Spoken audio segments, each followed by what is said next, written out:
আসসালামু আলাইকুম। দেশ এবং দেশের বাইরে যে যেখান থেকে শুনছেন সবাইকে স্পোর্টস বাংলা আপডেট চ্যানেল থেকে জানাচ্ছি শুভেচ্ছা। চলে এলাম আরও কিছু নতুন আপডেট নিয়ে। আজ হচ্ছে লা লিগা ম্যাচ ডে 16। আজ রাত 11:30টার বার্সেলোনা বনাম ওসাসুনা ম্যাচ নিয়ে চুলচেরা কিছু বিশ্লেষণ তুলে ধরছি বার্সেলোনা ভক্তদের জন্য। লা লিগা ম্যাচ ডে 16তে আজ মুখোমুখি হচ্ছে বার্সেলোনা এবং ওসাসুনা। এই ম্যাচটি বার্সেলোনার জন্য লা লিগা পয়েন্ট টেবিলে শীর্ষে টিকে থাকার এক লড়াই। শনিবার সন্ধ্যায় ক্যাম্প নুতে লা লিগার ম্যাচে বার্সেলোনা, যারা কিনা বর্তমানে পয়েন্ট টেবিলের প্রথম স্থানে অবস্থান করছে, 40টি পয়েন্ট অর্জন করেছে বার্সেলোনা। নিজেদের ঘরের মাঠে তারা ওসাসুনার বিপক্ষে মুখোমুখি হচ্ছে। ওসাসুনা আছে লা লিগা পয়েন্ট টেবিলের 15তম স্থানে। তারা মাত্র 15 পয়েন্ট অর্জন করেছে এ পর্যন্ত। চ্যাম্পিয়ন্স লিগে ফ্রাঙ্কফুর্টের বিপক্ষে কঠিন এক জয়ের পর বার্সেলোনার সামনে এখন লা লিগায় তাদের পরপর 6 ম্যাচের জয়ের ধারা বজায় রাখার জন্য এক বিশাল চ্যালেঞ্জের মুখোমুখি হতে হবে ওসাসুনার বিপক্ষে। কারণ বোঝাই যাচ্ছে ওসাসুনা তাদের গোলপোস্টের সামনে মিনি বাস, মিনি ট্রাক, এমনকি জাহাজও দাঁড় করিয়ে রাখতে পারে রাফিনহা, লেভানডোভস্কি এবং লামিন ইয়ামালের বিপক্ষে। কারণ এই ভয়ঙ্কর অ্যাটাকিং ট্রাইও নিশ্চয়ই হুমড়ি খেয়ে পড়বে গোল করার জন্য। চলুন ম্যাচের গুরুত্বপূর্ণ কিছু তথ্য জেনে নিই। ম্যাচটি কখন অনুষ্ঠিত হতে যাচ্ছে? এই ম্যাচটি অনুষ্ঠিত হতে যাচ্ছে বাংলাদেশ সময় আজ রাত 11:30টায়, আর স্প্যানিশ সময় সন্ধ্যা 6:30 ম্যাচটির ভেন্যু কোথায়? এই ম্যাচটি অনুষ্ঠিত হতে যাচ্ছে বার্সেলোনার নিজেদের মাঠ ক্যাম্প নো স্টেডিয়ামে। এই ম্যাচে বার্সেলোনার কারা কারা অনুপস্থিত থাকবেন? ইনজুরি এবং অন্যান্য কারণে বার্সেলোনা দলের যেসব প্লেয়ার অনুপস্থিত থাকবেন তারা হচ্ছেন রোনাল্ডো আরাউহো, গাভি এবং দানি ওলমো। গাভি এবং দানি ওলমো ইনজুরির কারণে আনঅ্যাভেলেবল। অন্যদিকে রোনাল্ডো আরাউহো সম্প্রতি মানসিক কিছু সমস্যার মধ্যে দিয়ে যাচ্ছেন বলে এই ম্যাচ খেলতে পারবেন না। অন্যদিকে ওসাসুনার কারা কারা আনঅ্যাভেলেবল থাকছেন? ওসাসুনার ইকার বেনিতো এবং এইতর ফার্নান্দেজ এই ম্যাচ খেলতে পারছেন না। বার্সেলোনা এই ম্যাচটি জিতে অস্থায়ীভাবে পয়েন্ট টেবিলের শীর্ষে রিয়াল মাদ্রিদের সাথে 7 পয়েন্টের ব্যবধান তৈরি করতে চাইছে। কারণ তাদের প্রধান প্রতিদ্বন্দ্বী রিয়াল মাদ্রিদ এবং ভিয়ারিয়ালকে পরের দিন একটি কঠিন অ্যাওয়ে ম্যাচ খেলতে হবে। বার্সেলোনার সাম্প্রতিক ফর্ম কেমন?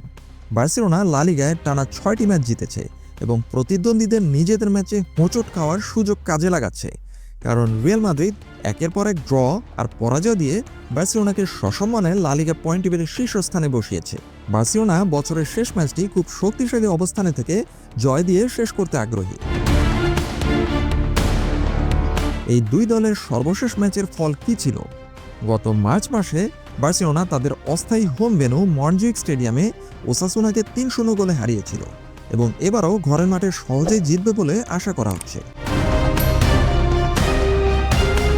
ওসাসুনার সাম্প্রতিক ফর্ম কেমন যাচ্ছে?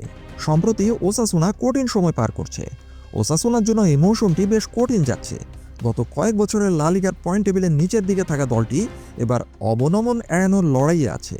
ওসাসুনা গত অক্টোবর মাসের পর মাত্র একটি ম্যাচে জয় পেয়েছে। বোঝাই যাচ্ছে কঠিন সময় অতিক্রম করছে ওসাসুনা। সর্বশেষ গত সোমবার লেভান্তের বিপক্ষে জিতেছিল তারা। ওসাসুনার রয়েছে দুঃস্বপ্নের এক অ্যাওয়ে ফর্ম। সম্প্রতি ওসাসুনার অ্যাওয়ে ফর্ম ভয়াবহ রকমের খারাপ। তারা 8টি অ্যাওয়ে ম্যাচ থেকে মাত্র 2টি পয়েন্ট অর্জন করেছে এবং গোল করতে পেরেছে মাত্র 3টি। তাদের মূল খেলোয়াড় যেমন অ্যান্টে বুন্দির এবং আইমার ওরো সাম্প্রতিক ফর্ম খুবই খারাপ। এই সিজনে তারা প্রত্যাশিত পারফর্ম করতে পারছেন না। যদিও বার্সেলোনা এই ম্যাচের জন্য ফেভারিট এবং তাদের দাপট দেখানোর কথা, তারপরও চ্যাম্পিয়ন্স লিগের ম্যাচে ফ্রাঙ্কফুর্টের দুর্বল ডিফেন্সের বিপক্ষে বার্সেলোনার মাত্র 2-1 গোলের জয় প্রমাণ করে যে বর্তমান ফুটবলে আসলে সহজ ম্যাচ বলে কোনো কিছু নেই। এই ম্যাচে বার্সেলোনার চ্যালেঞ্জ কী হতে পারে? বার্সাকে অবশ্যই ফ্রাঙ্কফুর্টের ম্যাচ থেকে শিক্ষা নিতে হবে এবং আক্রমণভাগে আরও সৃজনশীল এবং ক্লিনিক্যাল হতে হবে এবং এবার যেন তারা প্রথম গোলটি হজম না করে সেদিকে মনোযোগ দিতে হবে। কারণ প্রথমেই গোল খেয়ে পরে ম্যাচ জেতা বার্সেলোনার সম্প্রতি একটি অভ্যাসে পরিণত করেছে। এই ম্যাচে বার্সেলোনার সম্ভাব্য একাদশ কেমন হতে পারে? বার্সেলোনা খুব সম্ভবত এই ম্যাচে 4-2-3-1 ফরমেশনে খেলবে এবং কোচ হ্যান্সি ফ্লিকের প্রথম একাদশে সুযোগ পেতে পারেন গোলরক্ষক জোয়ান গার্সিয়া, রাইট ব্যাকে জুলস কুন্ডে, সেন্টার ব্যাকে পাও কুবার্সি এবং জেরার্ড মার্টিন। এছাড়া লেফট ব্যাকে থাকতে পারেন আলেহান্দ্রো বালদে। হোল্ডিং মিডে থাকতে পারেন এরিক গার্সিয়া এবং পেদ্রি। অ্যাটাকিং ফরওয়ার্ড হিসেবে থাকতে পারেন ফার্মিন লোপেজ, রাফিনিয়া এবং লামিন ইয়ামাল। আর নাম্বার 9 হিসেবে নিশ্চিতভাবেই থাকতে পারেন রবার্ট লেভানডোভস্কি অথবা ফেরান তোরেস। এই ম্যাচের ফলাফল কেমন হতে পারে, প্রেডিকশন কি বলছে? ওসাসুনার সমস্যা থাকলেও তারা কঠিন খেলা উপহার দিতে পারে বার্সেলোনাকে। বলা যায় তাদের 8 থেকে 9 জন প্লেয়ারই ডিফেন্সে কাজ করবেন। তবুও বার্সেলোনা তাদের শক্তির প্রমাণ দিয়ে টেবিলের শীর্ষে তাদের শক্ত অবস্থান বজায় রাখবে বলে আশা করা হচ্ছে। এই ম্যাচের ফলাফল হতে পারে বার্সেলোনা 4, ওসাসুনা 0, অর্থাৎ ন্যূনতম 4-0 গোলে ওসাসুনাকে বিধ্বস্ত করবে বার্সেলোনা। আপাতত এ পর্যন্তই। সবাই ভালো থাকুন, সুস্থ থাকুন, নিরাপদে থাকুন, এই প্রত্যাশায় আল্লাহ হাফেজ।